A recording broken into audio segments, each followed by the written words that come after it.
Students, class 12th में पहुंच चुके हैं हम लोग और आज से स्टार्ट करते हैं क्लास 12th फिजिक्स का first chapter electric charge and field. Class 11th में जो भी हुआ, जो भी हमने पढ़ा, जो भी रह गया, उन सबको पीछे छोड़ते हुए अब एक नई जर्नी स्टार्ट करते हैं। तो चलिए, वेलकम टू विद्यार्थी classes. I am Rahul Jaiswal. और जिन्होंने भी विद्यार्थी क्लासेस चैनल को सब्सक्राइब नहीं किया है वो जल्दी से जल्दी सब्सक्राइब कर लें, जिससे उनको विद्यार्थी क्लासेस के कॉन्सेप्ट्स, नोट्स, पीडीएफ्स और बहुत सारे न्यूमेरिकल्स जो लास्ट ईयर बोर्ड्स में पूछे गए हैं वो सारी चीज़ें उनको मिल सकें। तो चलिए स्टार्ट करते हैं क्लास 12 फिजिक्स का first chapter according to NCERT. क्या है? Chapter electric charge and field. Electric charge and field. तो इलेक्ट्रिक चार्ज एंड फील्ड पढ़ने से पहले हम ये जानते हैं कि इलेक्ट्रिक जो 12th की फिजिक्स है इसको दो पार्ट्स में डिवाइड कर दिया गया है। दो पार्ट्स में मीन्स एक बड़ी ब्रांच होती है फिजिक्स की इलेक्ट्रोमैग्नेटिज्म।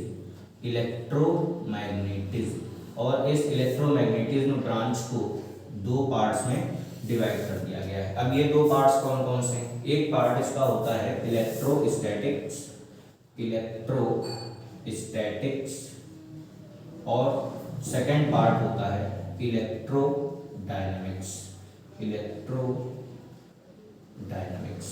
तो इलेक्ट्रोस्टैटिक्स और इलेक्ट्रोडायनामिक्स, इन दो पार्ट्स में इलेक्ट्रोमैग्नेटिज्म को ब्रेक कर दिया गया है।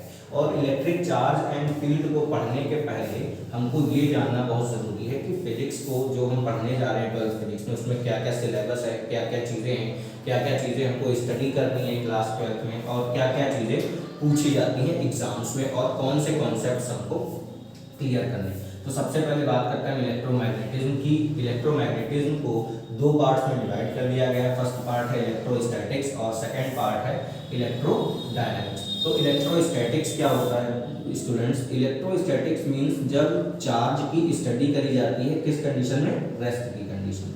जब चार्ज की स्टडी हम रेस्ट की कंडीशन में करते हैं तो उसको बोलते हैं इलेक्ट्रोस्टैटिक्स। और इलेक्ट्रोडायनामिक्स किसको बोला जाता है?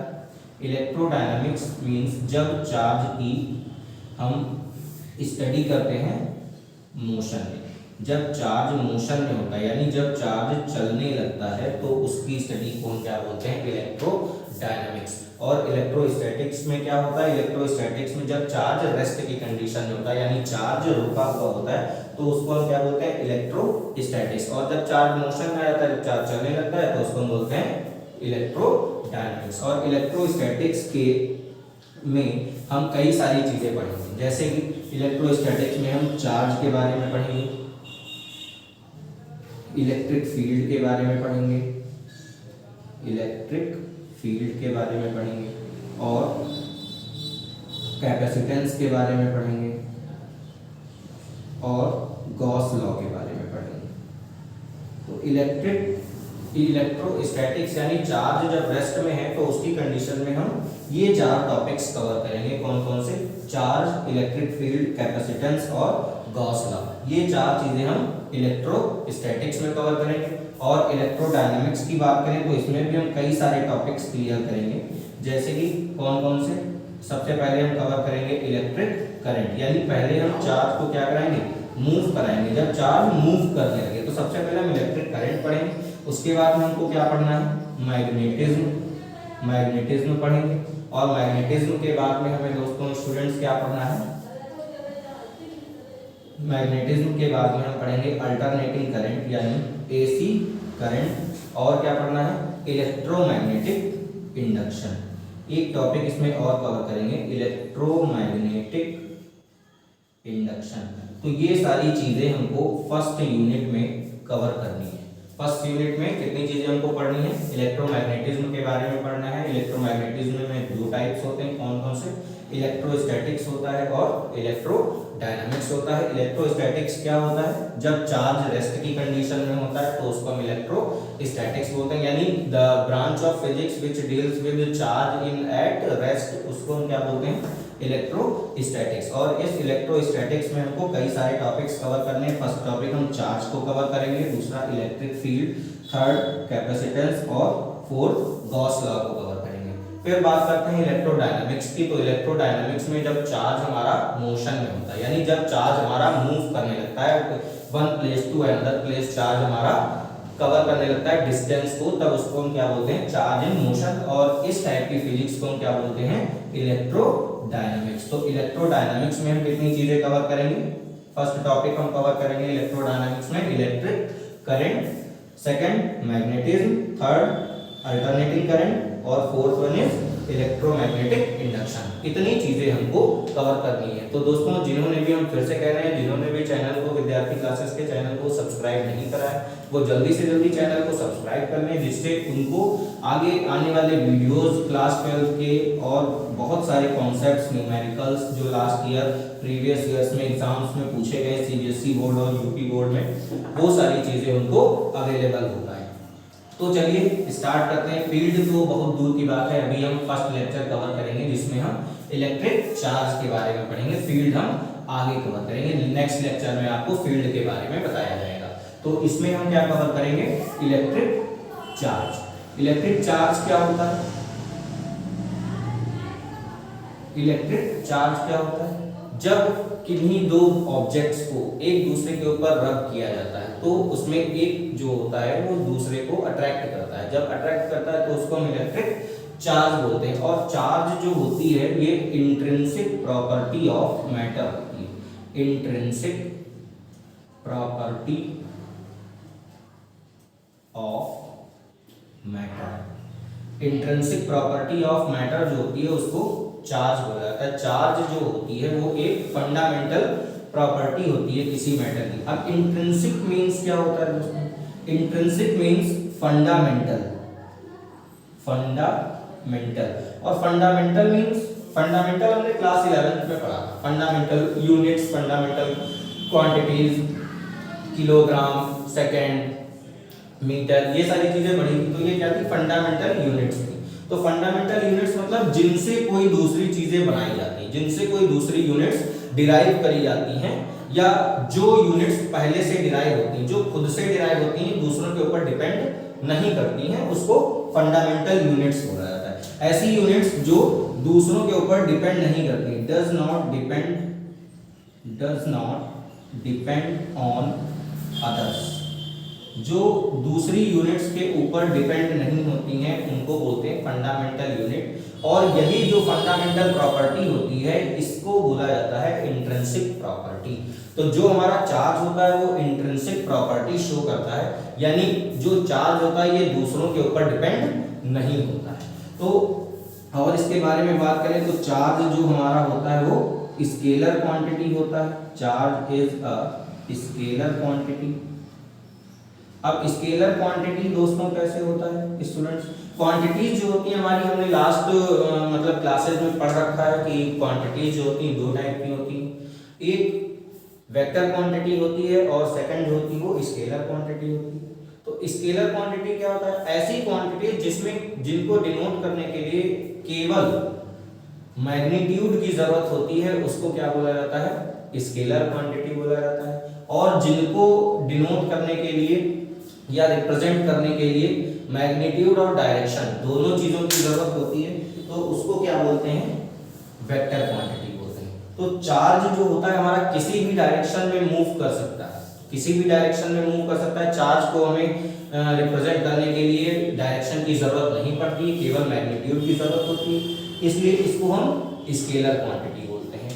और चार्ज की जो यूनिट होती है, the SI unit of charge is Coulomb. Charge की जो एसआई यूनिट होती है वो कूलॉम होती है। और थर्ड प्रॉपर्टी इसकी नोट करें तो क्या होता है, the charge is represented by Q. Charge को क्यू से रिप्रेजेंट करा जाता है। तो हमने चार्ज के बारे में पढ़ा। चार्ज क्या होता है, electric charge intrinsic property of matter. Intrinsic property means fundamental property. और चार्ज जो होता है वो दूसरों के ऊपर डिपेंड नहीं करता है, दूसरों के ऊपर डिपेंड नहीं करता है। और क्या चीजें होती हैं, चार्ज एक स्केलर क्वांटिटी होती है। चार्ज जो है स्केलर क्वांटिटी होती है, उसमें केवल मैग्नीट्यूड की जरूरत होती है। दूसरा, चार्ज की एसआई यूनिट क्या होती है, कूलॉम होती है। थर्ड, चार्ज को क्यू से रिप्रेजेंट करा जाता है, चार्ज को क्यू से रिप्रेजेंट करा जाता है। अब हम पढ़ेंगे types of charges, types of charges. तो टाइप्स ऑफ चार्जेस में देखते हैं।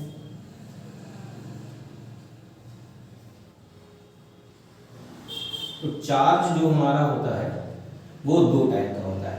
Charges are of two types. Charge हमारा दो टाइप का होता है। कौन से दो टाइप्स होते हैं चार्ज के? फर्स्ट होता है पॉजिटिव चार्ज,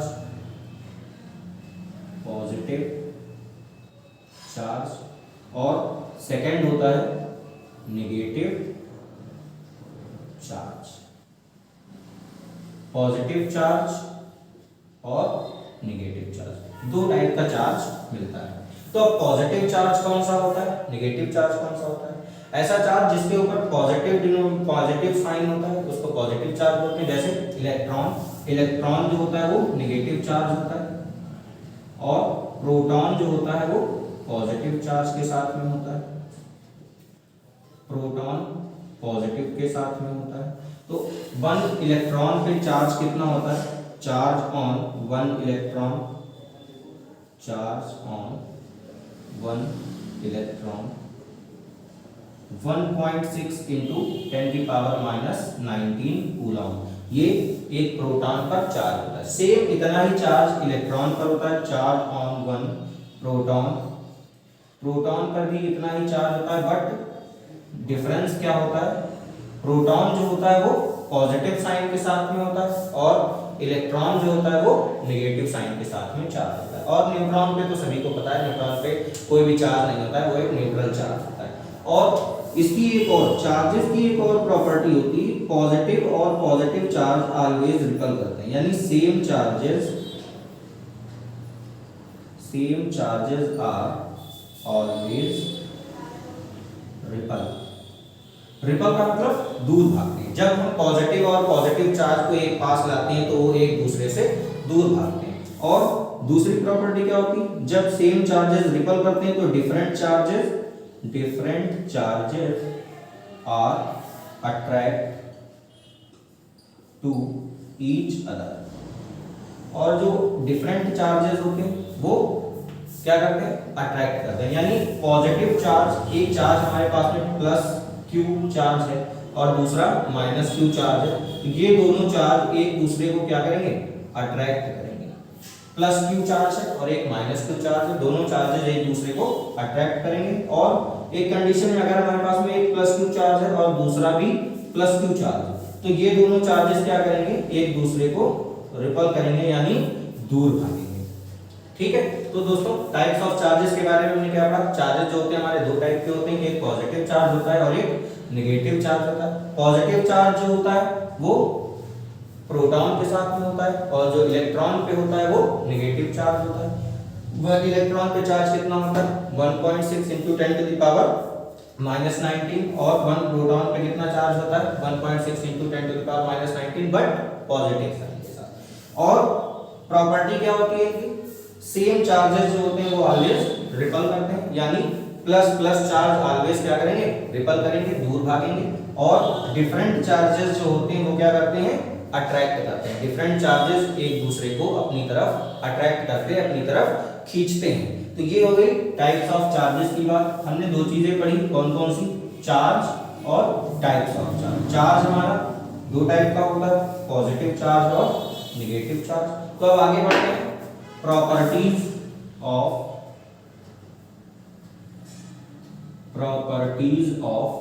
चार्जेस। चार्जेस की कुछ अपनी प्रॉपर्टीज होती हैं। क्या प्रॉपर्टीज होती है? फर्स्ट प्रॉपर्टी की बात करें, चार्जेस की फर्स्ट प्रॉपर्टी क्या होती है? Conservation of charge. First property की अगर हम बात करें तो हमको फर्स्ट प्रॉपर्टी मिलती है conservation of charge. Conservation of charge. Conservation of charge means last जो क्लासेस हैं उसमें हम पढ़ रखे हैं कंजर्वेशन ऑफ एनर्जी। क्या होता था? energy not be created nor be destroyed, it only change into either one to others. So same इसमें भी यही होता है कि charges can neither be created nor be destroyed but it's only be transferred. यानी charge conservation of charge means charges are neither be created nor destroyed but it only transferred from one to other. तो conservation of charge क्या होता है? क्योंकि charge जो होता है वो एक जगह से दूसरी जगह तक ट्रांसफर किया जा सकता है, ना ही उसको क्रिएट किया जा सकता है और ना ही उसको डिस्ट्रॉय किया जा सकता है। तो charges either are neither be created nor destroyed but it only transferred from one to other. अब इसको कैसे हम वेरीफाई कर सकते हैं, कैसे इसको हम क्लियर कर सकते हैं, देखते हैं। देखिए जैसे हमारे पास में दो सिस्टम्स थे या दो हमारे पास में सरफेस थी, हमारे पास में दो सरफेस है जिसमें एक ये चार्ज है, ये चार्जेस है। इस मैटर पर +3 कूलॉम का चार्ज है, यहां पर +5 कूलॉम चार्ज है और यहां पर क्या है +8 कूलॉम चार्ज। यहां पे बात करें तो यहां पे 3 कूलॉम 4 कूलॉम चार्ज है और यहां पर 6 कूलॉम चार्ज है। इसका चार्ज हमें फाइंड करना है। इसमें जो थर्ड चार्ज है वो हमको नहीं पता है, तो इसको फाइंड करने के लिए हम क्या लाते हैं, कंजर्वेशन ऑफ चार्ज की प्रॉपर्टी यूज करते हैं। अब कंजर्वेशन ऑफ चार्ज की प्रॉपर्टी क्या कहती है? Charges are neither be created nor be destroyed but it only transferred from one to other. Means charge जो होता है ना ही क्रिएट किया जा सकता है और ना ही डिस्ट्रॉय किया जा सकता है। तो यानी इन दोनों की अगर हम बात करें तो इन दोनों में जो टोटल चार्ज होगा वो दोनों सरफेस में सेम होगा, दोनों सरफेस में सेम होगा। मींस इसका अगर हम टोटल चार्ज फाइंड करें तो +3 कूलॉम +5 कूलॉम और 8 कूलॉम ये इक्वल होगा इधर चार्ज के +4 कूलॉम 6 कूलॉम प्लस, और ये हमको चार्ज नहीं पता है तो इसको हम क्या लेट कर लें, x। Let charge is x, तो इसको हम x लेते हैं। 3 5 8 8 8 16 इक्वल्स टू 4 6 10 प्लस x, x equals to 6 coulomb. Means इस जो ये मैटर है हमारा इस पे कितना चार्ज होगा, 6 कूलॉम का चार्ज हमको मिलेगा। यानी जब कभी भी हमारी दो बॉडीज या दो सरफेसेस होती हैं तो उन पे हमको टोटल चार्ज जो होता है वो सेम होता है, तो उसमें अगर कोई चार्ज हमको फाइंड करना है तो हम कौन सी प्रॉपर्टी यूज करते हैं, कंजर्वेशन ऑफ चार्ज की प्रॉपर्टी यूज करते हैं। ठीक है, तो कंजर्वेशन ऑफ चार्ज हो गया। अब इसके बाद में हम क्या बात करेंगे, इसकी नेक्स्ट प्रॉपर्टी की बात करते हैं, quantization of charge. Quantization of charge second property की बात करते हैं, quantization of charge. Students quantization क्या होता है, व्हाट इज क्वांटाइजेशन? तो quantization means anything which is available in fixed unit. यानी quantization means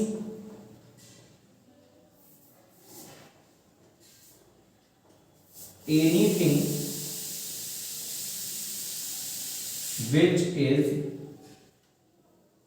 available in fixed unit, anything which is available in fixed unit, तो उसको हम क्या बोलते हैं, क्वांटाइजेशन। अब क्वांटाइजेशन ऑफ चार्ज मतलब चार्ज जो होता है वो क्वांटाइज्ड होता है। क्वांटाइज्ड का मतलब किसी एक फिक्स्ड यूनिट में मिलता है। जब कभी भी हम चार्ज की बात करते हैं तो वो 2 कूलॉम 3 कूलॉम 4 कूलॉम इस टाइप का चार्ज होता है, मतलब एक फिक्स्ड अमाउंट में चार्ज होता है। 2.5 3.2 4.3 इस टाइप का चार्ज नहीं होता। यानी इस टाइप का चार्ज जो होता है वो एक दूसरे से एक बॉडी से दूसरी बॉडी में ट्रांसफर नहीं करता है। यानी कि जब चार्ज हमारा 4 coulomb, 5 coulomb, 3 coulomb and so on इस टाइप का होता है, तभी एक बॉडी से दूसरी बॉडी में ट्रांसफर करता है।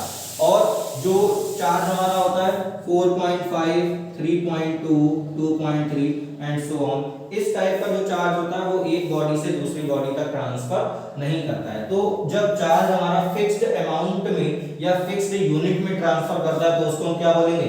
क्वांटाइज्ड बोलेंगे। चार्ज हमारा क्वांटाइज्ड होता है, और जब चार्ज क्वांटाइज्ड होता है तो ये चार्ज की प्रॉपर्टी है कि वो क्वांटाइजेशन में रहता है, यानी चार्ज जो होता है वो क्वांटाइज्ड प्रॉपर्टी होती है।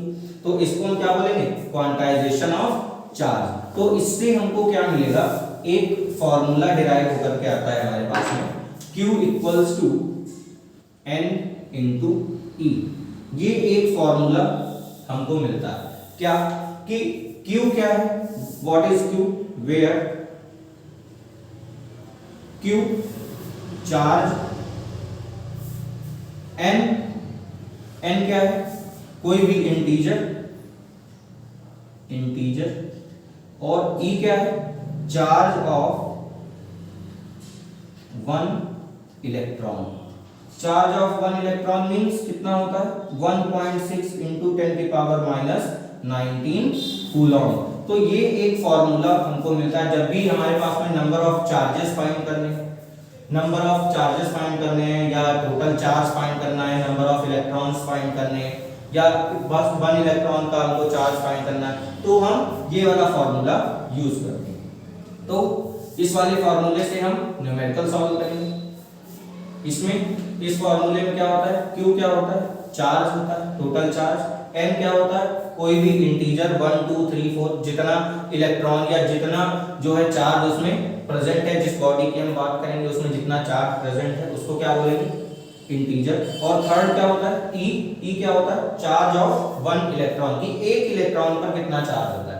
एक इलेक्ट्रॉन पर कितना चार्ज होता है? 1.6 इंटू 10 की पावर माइनस 19 कूलम। तो चलिए न्यूमेरिकल सॉल्व करते हैं, न्यूमेरिकल के बारे में बात करते हैं। तो एक न्यूमेरिकल लिखते हैं हम, if in a body the total number of electrons are total if in a body 10 electrons are present, charge of 1 electron is 1.6 into 10 की power minus 19 coulomb. Then find the total charge of the body. तो ये numerical हम solve करते हैं। क्या है? If in a body the 10 electrons are present, charge of 1 electron is 1.6 into 10 की power minus 19 coulomb, then find the total charge of the body. तो 1 electron का चार्ज गिवन। सबसे पहले न्यूमेरिकल को सॉल्व करने के लिए हम क्या करते हैं? फिजिक्स में गिवन लिखते हैं। कोई भी न्यूमेरिकल हम सॉल्व करते हैं तो सबसे पहले उसका गिवन लिखते हैं। क्या क्या चीजें हमें दी गई? 1 इलेक्ट्रॉन का चार्ज दे रखा है, तो चार्ज ऑफ 1 इलेक्ट्रॉन के चार्ज को किससे रिप्रेजेंट करते हैं? E से रिप्रेजेंट करते हैं। क्या दिया गया है? 1.6 into 10 की पावर माइनस 19 कूलम। और टोटल नंबर ऑफ चार्जेस कितने दे रखे हैं? टोटल नंबर ऑफ इलेक्ट्रॉन्स, इसको किससे रिप्रेजेंट करते हैं? इंटीजर होता है, n से रिप्रेजेंट करते हैं, 10 दे रखे हैं। उसके बाद हमको फाइंड क्या करना है? Total charge of a body, total charge of the body हमें फाइंड करना है, Q की वैल्यू।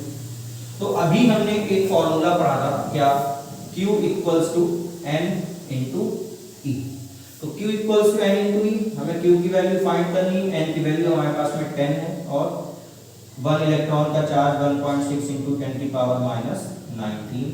इसको सॉल्व करेंगे 16 और 1.6 और 10 को मल्टीप्लाई करेंगे 16 इंटू 10 की पावर माइनस 19 कूलम। यानी जो हमारी बॉडी होगी उस पे टोटल कितना चार्ज होगा 16 इंटू 10 की पावर माइनस 19 कूलम का चार्ज होगा। तो हमें न्यूमेरिकल में क्या बोला जा रहा था कि एक बॉडी है, बॉडी में 10 इलेक्ट्रॉन्स प्रेजेंट हैं और जो एक इलेक्ट्रॉन का चार्ज है वो 1.6 इंटू 10 की पावर माइनस 19 कूलम है, तब उस बॉडी पर टोटल चार्ज क्या होगा। तो टोटल चार्ज फाइंड करना है हमें। 1 इलेक्ट्रॉन का चार्ज गिवन है, टोटल नंबर ऑफ इलेक्ट्रॉन्स कितने हैं ये गिवन है, और फिर हमें टोटल चार्ज फाइंड करना है। तो टोटल चार्ज फाइंड करने के लिए हमारे पास में एक फार्मूला होता है, क्या होता है, Q equals to N into E, जहां पर Q क्या होता है, टोटल चार्ज होता है, और N क्या होता है, नंबर ऑफ इलेक्ट्रॉन्स, और E क्या होता है, 1 इलेक्ट्रॉन का चार्ज। तो 10 इंटू 1.6 इंटू 10 की पावर माइनस 19, तो टोटल चार्ज हमको क्या मिल जाएगा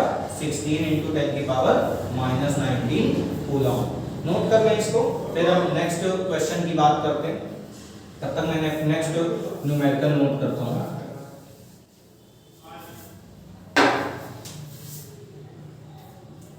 If in a body the total charge is 32 into 10 की power minus 19 coulomb is present, total charge is 32 into 10 की power minus 19 coulomb is present, and the charge of 1 electron is 1.6 into 10 की power minus 19 coulomb, then find the number of electrons present, number of electrons present in the body.